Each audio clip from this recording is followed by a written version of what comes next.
শুধু বিত্তশালীরা ভালো ভালো ফ্ল্যাটে থাকবে, আমি চাই আমার রিক্সাওয়ালারাও ফ্ল্যাটে থাকবে, দিনমজুরও ফ্ল্যাটে থাকবে, সাধারণ খেটে খাওয়া মানুষও ফ্ল্যাটে থাকবে।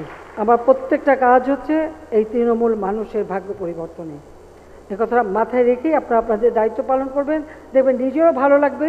কারণ একটা মানুষ ঘর পাওয়ার পর তার সেই আনন্দের অশ্রুধারা, মুখে হাসি চোখে পানি, এটা সত্যি সহ্য করা যায় না। আমি খুব অবাক হয়ে যাই যে আমাদের দেশে কিছু কিছু মানুষ আছেন, আপনি যাই করেন কিছুই ভালো লাগে না।